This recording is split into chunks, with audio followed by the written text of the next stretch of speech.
Welcome to another deep dive. We're going to be looking at replication studies and how they can be used to improve doctoral student education. Oh, that sounds interesting. It is, and it's based on an article from the Journal of Management Scientific Reports.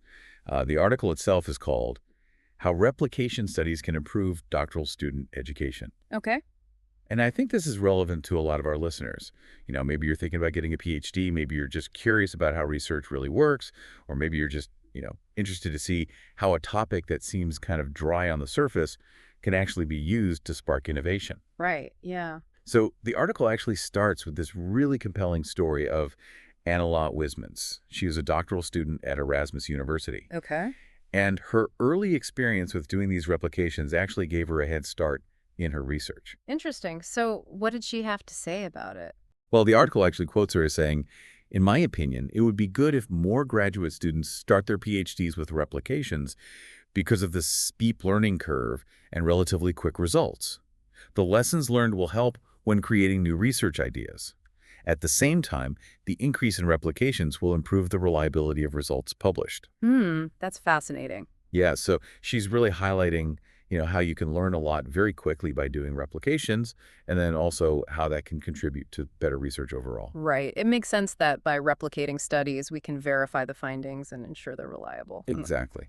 But before we get too far into the why, I'm curious about the different types of replication studies. Could you unpack those for us a bit? Sure. So, there are two main types: exact replications and constructive replications. Okay. An exact replication is pretty straightforward. It aims to follow the original study as closely as possible. Like hitting the replay button. Yeah, exactly. You're trying to see if under the same conditions you get the same results. So it's a way to validate or invalidate the original study. Exactly. Like there was this famous study in psychology, the Feeling the Future study, I think I've heard of that one. where people could supposedly predict future events, but when other researchers tried to replicate it, they couldn't reproduce those findings. So the original study was debunked. Yeah, pretty much. It shows how exact replications can be a really important check and balance in research. For sure. So what about the other type, the constructive replications? Well, those are a bit different. Constructive replications still start with a previous study,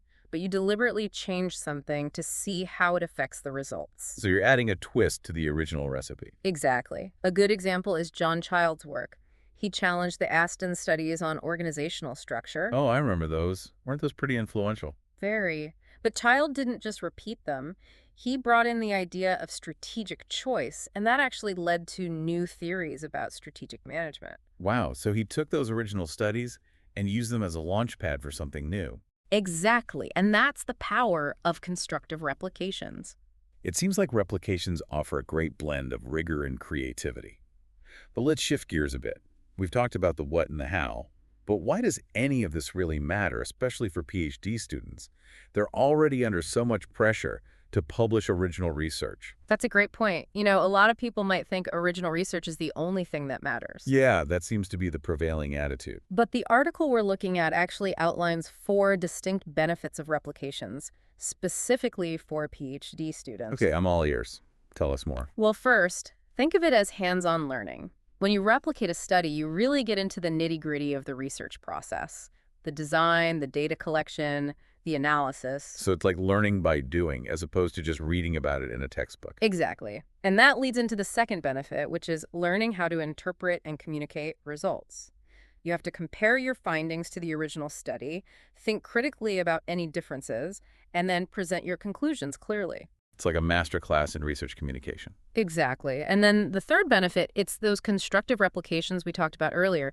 They give you a chance to experiment, to get a deeper understanding of the topic, and maybe even find something the original study missed. You get to put your own spin on things. Exactly. And finally, replication studies help PhD students understand the bigger picture of science. They realize that knowledge is built on a series of studies, not just one-off discoveries. So they're seeing how their work fits into the larger puzzle of research. Right. They're contributing to a body of knowledge that's constantly evolving. That's fascinating. But I have to ask, can PhD students actually publish these replication studies? I mean, it seems like journals are always looking for groundbreaking new theories. You've hit on a real challenge. The article actually quotes a faculty member who says, For better or worse, I do not have my students conducting pure replication studies unless they plan to build a program of research off of that foundation. Replication alone is not publishable in outlets that would benefit PhD students. I am sure as heck not going to have students spending their time replicating previous results when the field doesn't value them. Wow, that's a pretty blunt assessment. Yeah, it gets right to the point. But, things are starting to change. Oh, really? Yeah, some top journals are now inviting replication studies. That's encouraging. And there are even new journals popping up that are specifically dedicated to replication research, like the one we're talking about today, the Journal of Management Scientific Reports. So there's hope for those who are passionate about this kind of work. Absolutely. And it comes down to choosing the right study to replicate one that's had a big impact and framing your replication in a way that highlights its value. So it's not just about repeating, it's about adding something new to the conversation. Exactly. Well, I think that's a great place to wrap up this part of our deep dive. Yeah, and next time we'll get into some practical tips and strategies for those who want to try their hand at replication studies. Sounds good. I'm looking forward to it. Okay, so you've convinced us that replications are a valuable tool, but let's get practical. Where do you even begin? Like if I wanted to do a replication study, how would I choose the right one? That's the first step, right? Picking the right study. It's like picking a good hiking trail. You want something challenging enough to be interesting, but not so hard that you get totally lost. Yeah, that makes sense. So in the research world, that means finding a study that's had a big impact, but is also, doable for you to replicate. So what are some things to look for when making that decision? Well, one thing to consider is the impact of the original study. Has it been cited a lot? Has it caused some debate or sparked, new research questions? A high-impact study means your replication will be more relevant, right? You're adding to an ongoing discussion. Yeah, you wouldn't want to replicate something that's basically been forgotten, right? Exactly. Another thing to think about is whether you can actually get the materials from the original study, like the methods, the data sets, maybe even the research tools they used. If you can't get that stuff, replicating the study becomes a lot harder. Like trying to bake a cake without the recipe. Exactly. And speaking of recipes, you should also think about how complex the original study was. Are the methods and the stats something you can handle? If you're just starting out, you probably don't want to try replicating a study with really complicated statistical modeling. Right, start with something manageable. Yeah, something you can learn from and build your skills on. Okay, that makes sense. So let's say you found the perfect study. What are the key steps to make sure your replication goes smoothly? Well, first, you need a good plan. You have to go through that method section of the original study really carefully. Look at how they selected participants, how they designed the experiment, how they collected data, what kind of statistical analysis they used. Try to copy all of that as closely as possible. So it's all about precision, attention to detail. Absolutely. And it's also important to document everything. Keep detailed records of every step, from the ethics approval to the data collection and analysis. This helps with transparency, but it also lets you go back and troubleshoot if your results don't match the original study. Makes sense. And remember, finding differences isn't necessarily a bad thing. It could even be more interesting, right? Those differences can give you new insights. So it's not just about confirming or disproving. Right. It's about exploring those nuances and maybe even opening up new paths for research. Okay, so now I'm thinking back to those constructive replications we talked about earlier. What advice would you give to someone who wants to go beyond just replicating, actually tweak something in the original study? That's where you get to be creative. When you're designing a constructive replication, first you have to figure out what part of the original study you want to play with, right? Maybe test it with a different group of people, change a variable, or see if something else influences the results. So it's like asking what if and seeing where that takes you. Exactly. But remember, you're not trying to prove the original study wrong. You're just building on it. Adding your own verse to the song. Yeah, perfect analogy. But when you do that, you got to make sure your changes make sense theoretically and that they're clearly stated in your research question and hypotheses. So it's not just about changing things randomly. Nope, it's got to be purposeful.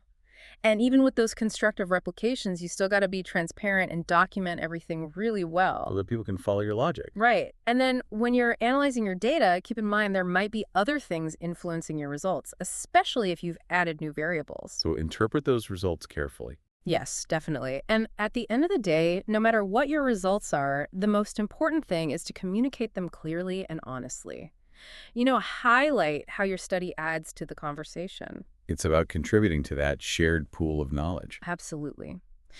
But before we move on, I think we need to circle back to something we mentioned earlier about how hard it can be to publish replications, especially for PhD students. Yeah, it's a big concern. It is, and we talked about some positive trends, but the truth is, getting replications published can still be a struggle. So what can you do to improve your chances? Well, one strategy is to focus on those journals that have said they're open to replication studies. We talked about some of them, the ones with special issues or policies that encourage replications. So do your research and find the right journal. Exactly. And when you're writing your paper, really sell it. Explain why the original study was important, what gap your replication is filling, and what question you're answering. Show them why your work matters. Yes. Don't be afraid to talk about the real-world implications, too, like how your results could be applied to solve problems or inform policies. Connect the dots between the research and the real world. Precisely. And be ready to answer questions from the reviewers. They might wonder if your study is original enough. So think about those questions in advance and address them head-on in your paper. Be prepared to defend your work. Exactly. And remember, even if you get rejected, don't give up. You might have to revise and resubmit a few times. It's a process. It is. Okay, so I think we've covered a lot of the practical stuff. Now, in the last part of our deep dive, we'll step back and talk about the bigger picture. So we've really dug into the nuts and bolts of replication studies, haven't we? We have, yeah. All the different types and the how-tos and even the challenges of getting them published. Right, but I think we need to take a minute and think about the bigger picture here. Okay. Why should people, even those who aren't academics, care about this stuff? That's a good question, and I think it goes to the core of why these replications are so important, for how we learn and grow our knowledge. Okay. We're bombarded with information all the time, right? Oh, yeah, And it's hard to know what's true and what's not. for sure. So replications act like a safety net, a way to double-check things and protect us from bad information or, conclusions that were just wrong to begin with. They're like fact checkers for science. Exactly. They help us separate the good research from the bad so we can be more confident in the knowledge we're using. And that affects everyone, not just people in universities, right? Absolutely. Think about it. The policies our governments make, the medical treatments we get, the decisions we make every day, so much of it is based on research. Right. So if those research findings are shaky, well, that's a problem. Yeah, big time. But replications help us make sure the research is solid so we can make better decisions in all areas of life. It's about building a foundation of knowledge we can trust. Exactly. And remember those constructive replications we talked about? They can actually lead to new discoveries. Right, you're tweaking things, trying new approaches. Exactly. You might find things the original researchers never even thought of. So replications aren't just about confirming what we already know. They're about pushing the boundaries and finding out even more. Exactly. It's like we're building on what came before, expanding our knowledge step by step. It's that idea of knowledge as a collaborative thing, right? Exactly. It's not just one person working alone. We're all building on each other's work, adding to this big shared pool of knowledge. And that's something everyone can be part of, even if you're not a scientist. Absolutely. No matter who you are, you can get involved.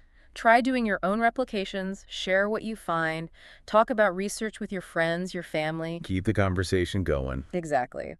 And on that note, I think it's time to wrap up this deep dive. I agree.